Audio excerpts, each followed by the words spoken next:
Last one, inside success versus outside success. ಯಾವಾಗಲೂ ಈ society ನಮಗೆ ಔಟ್ಸೈಡ್ ಸಕ್ಸಸ್ ಬಗ್ಗೆನೇ ಟೀಚ್ ಮಾಡಿರೋದು, ಯಾವತ್ತೂ ಕೂಡ ಇನ್ಸೈಡ್ ಸಕ್ಸಸ್ ಬಗ್ಗೆ ಹೇಳ್ಕೊಟ್ಟಿಲ್ಲ. ಆದರೆ ಎಷ್ಟು ಬೇಗ ನಾವು ಇನ್ಸೈಡ್ ಸಕ್ಸಸ್ ಬಗ್ಗೆ ತಿಳ್ಕೊತೀವಿ ಅಷ್ಟು ನಮಗೆ ಒಳ್ಳೇದು. ನೀವು ನೋಡಿ, ಸೋಷಿಯಲ್ ಮೀಡಿಯಾ ಆಗಿರ್ಬೋದು, ಇಲ್ಲ ಯಾರಾದರೂ ಅವ್ರ ಸಕ್ಸಸ್ ಬಗ್ಗೆ ಹೇಳ್ಕೊಂಡ್ರೆ ಅವ್ರು ಯಾವಾಗಲೂ ಅವರ ಔಟ್ಸೈಡ್ ಸಕ್ಸಸ್ ಬಗ್ಗೆನೇ ಮಾತಾಡ್ತಾ ಇರ್ತಾರೆ, ಮತ್ತು ನೀವು ಅದರಿಂದನೇ ಇನ್ಸ್ಪೈರ್ ಕೂಡ ಆಗ್ತಾ ಇರ್ತೀರ. ಒಂದು IIT ಸೆಮಿನಾರ್ನಲ್ಲಿ ಸುಶಾಂತ್ ಸಿಂಗ್ ರಜಪೂತ್ ಅವರು ಮಾತಾಡ್ತಾರೆ. ಅವರು ತಮ್ಮ ಡ್ರೀಮ್ ಬಗ್ಗೆ ಮಾತಾಡ್ತಾರೆ, ಮತ್ತು ಅದನ್ನ ಅಕಾಂಪ್ಲಿಷ್ ಹೇಗೆ ಮಾಡಿದ್ರು ಅಂತ ಕೂಡ ಮಾತಾಡ್ತಾರೆ. ಅದರಲ್ಲಿ ಒಂದು ಮಾತು ಹೇಳ್ತಾರೆ, ನಾನು ಇಲ್ಲಿ ತನಕ ಬೆಳೆಯೋದು ನನಗೆ ಒಂದು ದೊಡ್ಡ ಡ್ರೀಮ್ ಆಗಿತ್ತು. ಈ ಡ್ರೀಮ್ ಜೊತೆ ನಾನು 15ರಿಂದ 20 ವರ್ಷ ಬಾಳಿದ್ದೀನಿ. ಆದರೆ ನಾನು ಯಾವಾಗ ಈ ಡ್ರೀಮ್ನ ಅಕಾಂಪ್ಲಿಷ್ ಮಾಡಿದೆ, ಈ ಡ್ರೀಮ್ ನನ್ನ ಜೊತೆ ಒಂದು ನಿಮಿಷ ಕೂಡ ಇರಲಿಲ್ಲ. ಇದರಿಂದ ನನಗೆ ತುಂಬ ಬೇಜಾರಾಯಿತು ಅಂತ. I bought myself my first dream house. I bought myself my dream car. And just a note to you as well. I was getting such female attention that my engineering college friends could only possibly dream of. So I was having a time of my life. And then something unusual happened.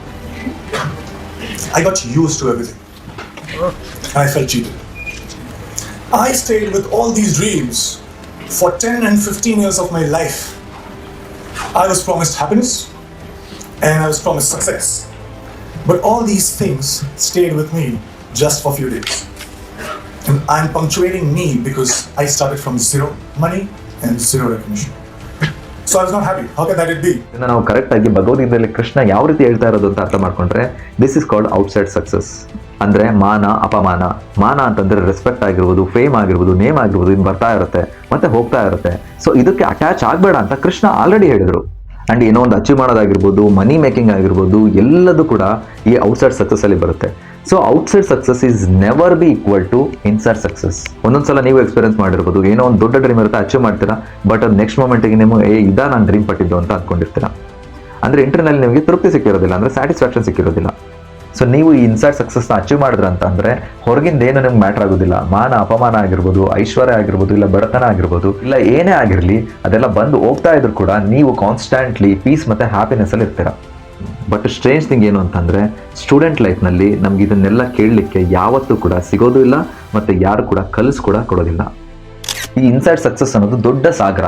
ಕಾಮ, ಕ್ರೋಧ, ಲೋಭ, ಮೋಹ, ಮದ, ಮತ್ಸರ್ಯ ಮೇಲೆ ಎಲ್ಲ work ಮಾಡ್ಲಿಕ್ಕೆ start ಮಾಡ್ತೀರಾ, ಮತ್ತು ಮೈಂಡ್ ಕಂಟ್ರೋಲ್ ಮಾಡ್ಲಿಕ್ಕೆ ಸ್ಟಾರ್ಟ್ ಮಾಡ್ತೀರಾ.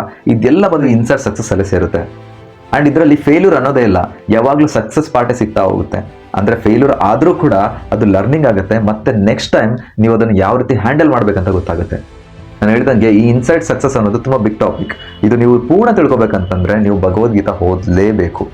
ಫೈನಲ್ ಟಿಪ್ ಏನಪ್ಪ ಅಂತಂದರೆ, ನಿಮ್ಗೆ ಏನಾದ್ರು ಕನ್ಫ್ಯೂಷನ್ ಆದರೆ ಇಲ್ಲ ಡೌಟ್ಸ್ ಬಂದರೆ, ಫಸ್ಟ್ ನೀವು ಭಗವದ್ಗೀತೆಯನ್ನು ಕನ್ಸಲ್ಟ್ ಮಾಡಿದ್ರಿ ಅಂತಂದರೆ ನಿಮಗೆ ಆ್ಯಕ್ಚುಲ್ ಕ್ಲಾರಿಟಿ ಮತ್ತು ಟ್ರುತ್ ಸಿಗ್ತಾ ಹೋಗುತ್ತೆ. ಅದೇ ನೀವು ಕೃಷ್ಣನ ನಾಲೆಡ್ಜ್ ಗೊತ್ತಿಲ್ಲದೆ ಇರೋರ ಹತ್ರ ಹೋಗಿ ಏನೇ ಕೇಳಿದ್ರು ಕೂಡ ಅದು ಅರ್ಧಂಬರ್ಧ ಆಗಿರುತ್ತೆ. ಅದು ನೋಡೋಕ್ಕೆ ಒಳ್ಳೇದು ಕಂಡ್ರು ಕೂಡ ನೆಕ್ಸ್ಟ್ ಸ್ಟೆಪ್ ಅದು ನಮ್ಗೆ ಗೊತ್ತಿರಲ್ಲ. ಸೊ ಹಾಗಾಗಿ ಈ ಭಗವದ್ಗೀತೆ ಬರೀ ಸ್ಟೂಡೆಂಟ್ಸ್ಗಷ್ಟೇ ಅಲ್ಲ, ಎಲ್ರಿಗೂ ಕೂಡ.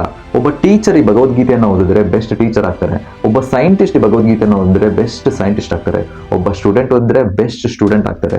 ಸೊ ಯಾರು ಯಾವ ಕೆಲಸದಲ್ಲಿರ್ತಾರೆ ಅವರು ಈ ಭಗವದ್ಗೀತೆಯನ್ನು ಓದಿದ್ರೆ ಆ ಕೆಲಸದಲ್ಲಿ ಅವರು ದಿ ಬೆಸ್ಟ್ ಆಗ್ತಾರೆ. ಆ್ಯಂಡ್ ತುಂಬ ಜನ ಭಗವದ್ಗೀತೆಯನ್ನು ರಿಲಿಜಿಯಸ್ ಬುಕ್ ಅಂತ ಕನ್ಸಿಡರ್ ಮಾಡ್ತಾರೆ. ಹೌದು, ಇದು ರಿಲಿಜಿಯಸ್ ಬುಕ್ಕೇ. ಆದರೆ ನೀವು ಈ ಭಗವದ್ಗೀತೆ ಪೂರ ಹುಡುಕಿದ್ರೆ ಒಂದು ಹಿಂದೂ ವರ್ಡ್ ಕೂಡ ನಿಮ್ಗೆ ಸಿಗೋದಿಲ್ಲ. ಸೊ ಹಾಗಾಗಿ ಭಗವದ್ಗೀತೆಯನ್ನು ರಿಲಿಜಿಯಸ್ ಬುಕ್ ಅಂತ ನೋಡಿದೆ, ಒಂದು ಮ್ಯಾನ್ಯುಯಲ್ ಅಂತ ತಿಳ್ಕೊಂಡು ಓದಿದ್ರೆ ನಿಮಗೆ ದಿ ಪರ್ಫೆಕ್ಟ್ ಟೀಚರ್ ಈ ಭಗವದ್ಗೀತೆ ಆಗುತ್ತೆ. ಈ ವಿಡಿಯೋಯಿಂದ ನಿಮ್ಗೆ ಹೆಲ್ಪ್ ಆಗಿದೆ ಮತ್ತು ಇನ್ನೊಬ್ಬರಿಗೆ ಹೆಲ್ಪ್ ಆಗುತ್ತೆ ಅಂತ ಇದ್ದರೆ ಅವರಿಗೂ ಕೂಡ ಶೇರ್ ಮಾಡಿ. ಹಾಗೆ ಈ ವಿಡಿಯೋಯಿಂದ ಏನೆಲ್ಲ ಹೊಸ ವಿಷಯ ಕಲ್ತ್ರಿ ಮತ್ತು ಯಾವುದನ್ನೆಲ್ಲ ಅಳವಡಿಸ್ಕೋಬೇಕಂತ ಇದ್ದೀರಾ ಅದನ್ನು ಕೂಡ ಕಮೆಂಟ್ ಮಾಡಿ ನನಗೆ ತಿಳಿಸಿ. ಈ ವಿಡಿಯೋದಿಂದ ನಿಮ್ಗೆ ಏನಾದ್ರು ಡೌಟ್ಸ್ ಬಂದಿದ್ರು ಕೂಡ ಕಮೆಂಟ್ ಸೆಕ್ಷನಲ್ಲಿ ಕಮೆಂಟ್ ಮಾಡಿ, ಅದಕ್ಕೆ ಆನ್ಸರ್ ಮಾಡಲಿಕ್ಕೆ ಟ್ರೈ ಮಾಡ್ತೀವಿ. Thank you. ಹರೇ ಕೃಷ್ಣ.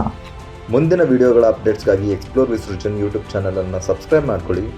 ಹಾಗೆ ಬೆಲ್ ಐಕಾನನ್ನು ಒತ್ತಿ ನೋಟಿಫಿಕೇಷನ್ನ ಆನ್ ಮಾಡ್ಕೊಳ್ಳೋದನ್ನ ಮರಿಬೇಡಿ.